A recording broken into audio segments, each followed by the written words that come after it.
Bismillahirrahmanirrahim. Assalamu alaikum, students of class 1. Open your English book, page number 36.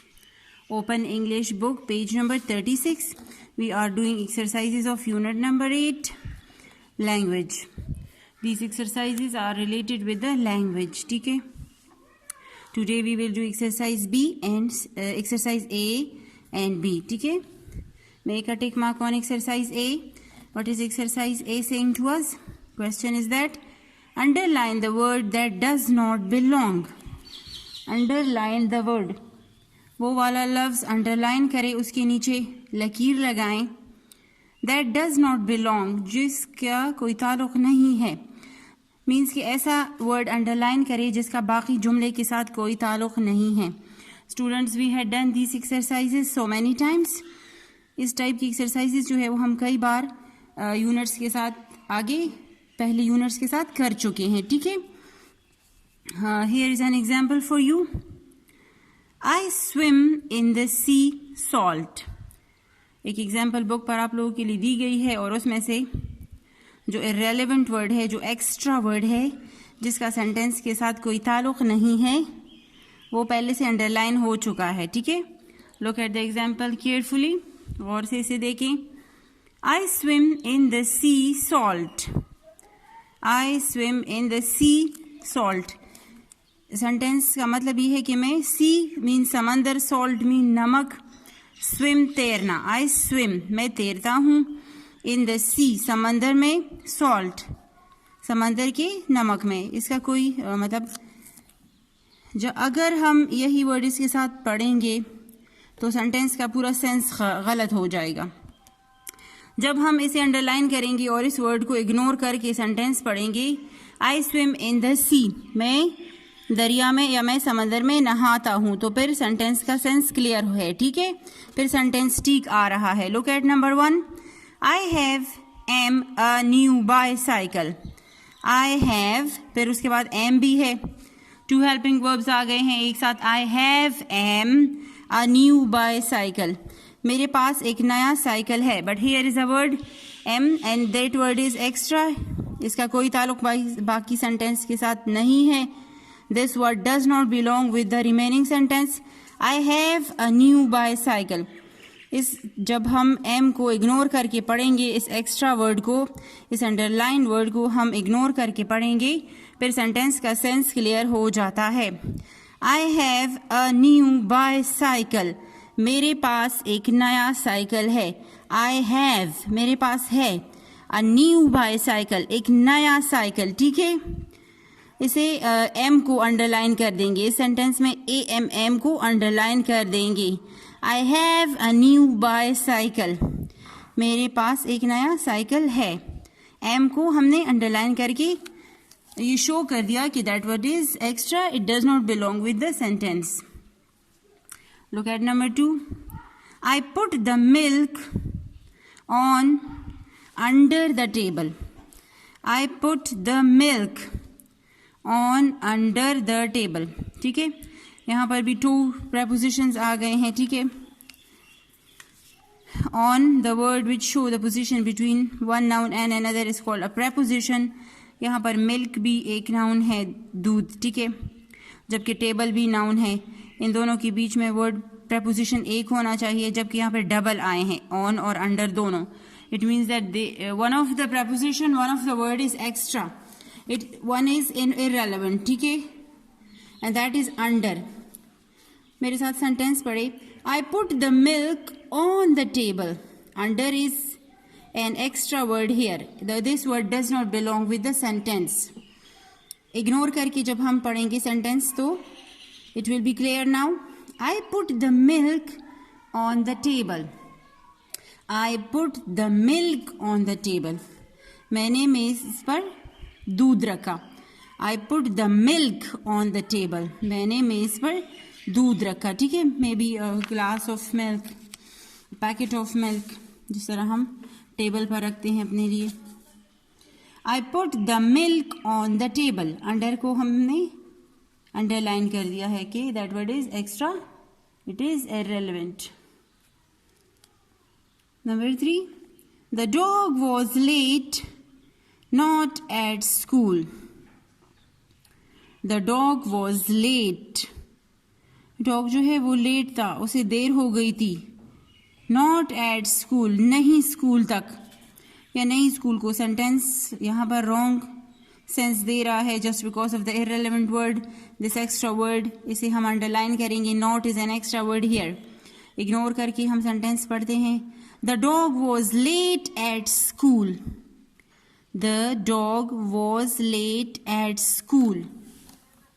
Dog जो है वो school जाने के लिए लेट हो गया था.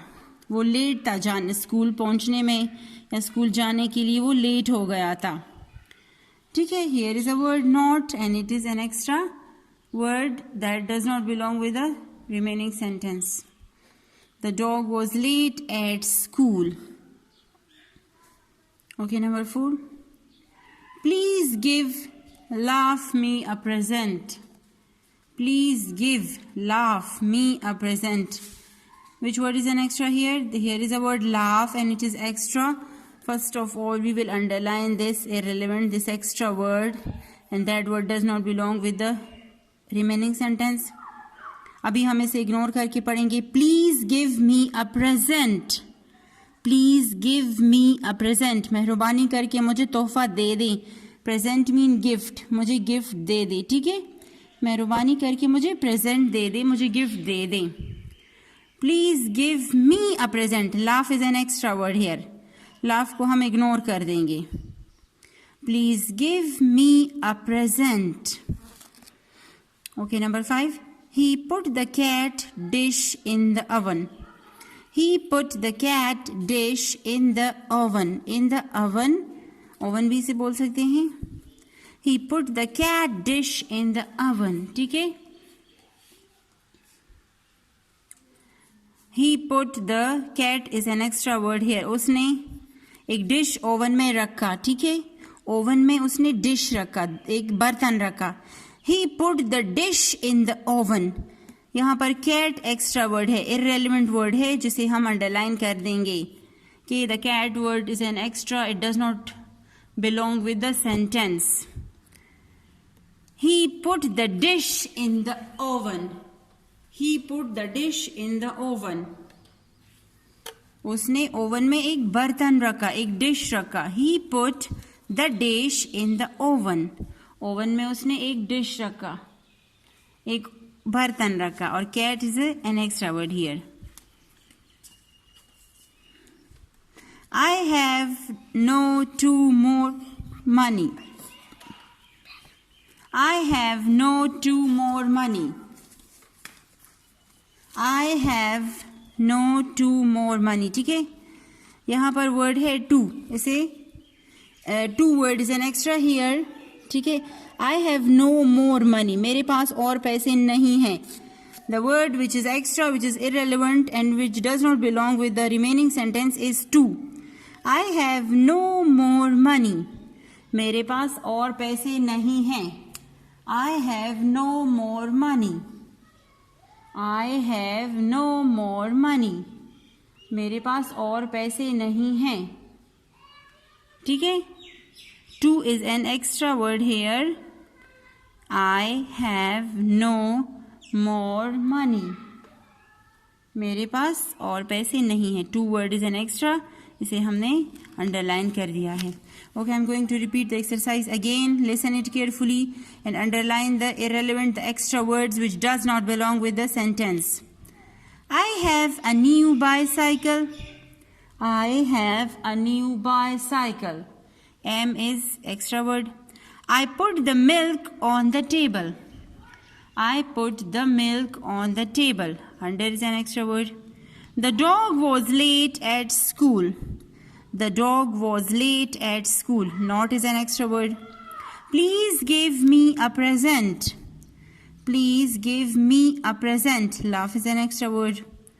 He put the dish in the oven.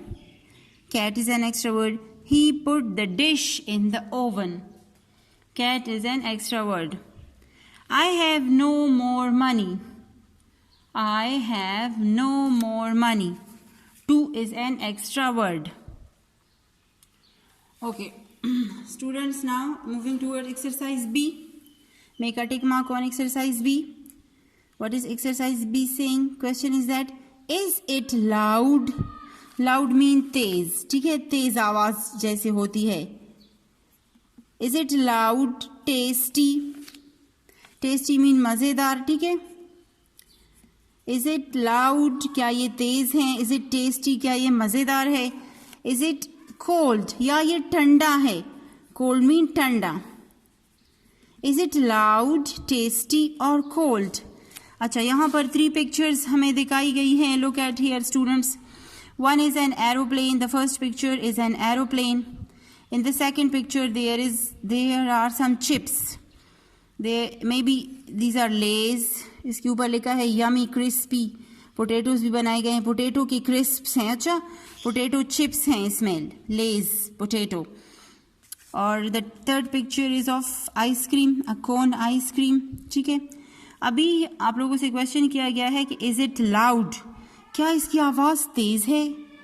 क्या ये टेस्टी है या क्या ये ठंडे है? इनमें से कौन से जो है, कौन सी चीज़ ऐसी है जो लाउड, जिसकी साउंड लाउड है? कौन सी चीज़ ऐसी है जो टेस्टी है, मज़ेदार है टेस्ट में? कौन सी चीज़ ऐसी है जो कोल्ड है, ठंडा है? The first one is aeroplane and it has a loud sound. L-O-U-D. हम इसके नीचे लिख लेंगे loud, क्योंकि एरोप्लेन जब चलता है तो इसकी आवाज़ बहुत भारी, बहुत तेज़ सी आवाज़ हमें सुनाई देती है. जब ये टेक ऑफ करता है और फिर हमारे सरों के ऊपर से जब गुजरता भी है, हम घर में बैठे होते हैं और एरोप्लेन जा रहा होता है तो हम आवाज़ सुन लेते हैं. उसकी लाउड साउंड हमें सुनाई देती है. It sound is loud. L-O-U-D, loud. देखिए, ये तेज, इसकी साउंड तेज है, तेज. The second is potato crisps, Lays potatoes. इसके नीचे हम लिखेंगे टेस्टी. ये टेस्ट में कैसे होते हैं? They are tasty. T-A-S-T-Y, tasty. They are tasty. ठीक है, लेस के नीचे हम लिखेंगे टेस्टी. पोटैटो क्रिस्प्स के नीचे T-A-S-T-Y, टेस्टी, कि ये टेस्टी हैं. And the third one ice cream is cold. Ice cream तो ठंडा होता है ना, C-O-L-D, कोल्ड. इसके नीचे हम राइट कर देंगे कोल्ड, कि ये ठंडी है, आइसक्रीम ठंडा होता है. Aeroplane is loud. The sound of an aeroplane is loud. Potato crisps are tasty and ice cream is cold. ठीक है students, these are enough for today. Okay, your homework is that you will write these lines in your rough copies one time.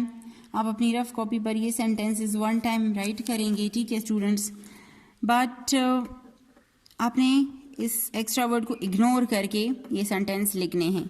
ठीक है, आप इसमें से ये word ना लिखें.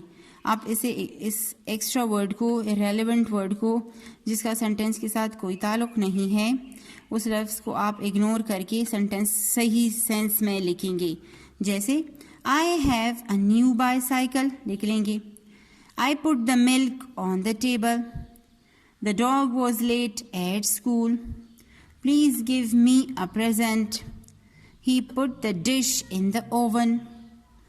I have no more money. आप इस सेंस में sentences लिखेंगे. You will write the sentences one time in your rough copy. You will do written practice. ठीक है, आप written practice करेंगे और ये sentences जो है one time अपनी copy पर write करेंगे. ठीक है, these 2 exercises are enough for this video and we will discuss more exercises later on in other videos. हम और जो आगे videos हैं उसमें हम बाकी एक्सरसाइजेज डिस्कस करेंगे. And this unit 8 is also the last unit for our mid term course. हमारे मिड टर्म कोर्स में यूनिट 8 लास्ट वन यूनिट था. ठीक है, और बस हम इसे ही वाइंड अप करेंगे. ठीक है ना, इसकी एक्सरसाइजेज बस हम फिनिश कर देंगे. Okay, I think it's enough. Do practice at home. Do your study at home. Study घर पे जारी रखें. ठीक है, रीडिंग किया करें इंग्लिश बुक्स में, उर्दू की किताबों में रीडिंग अपना हैबिट बना लें कि डेली 1 पैराग्राफ ज़रूर रीड आउट किया करें इंग्लिश बुक्स में से. ठीक है ना. Okay students, take care of yourself. Thank you.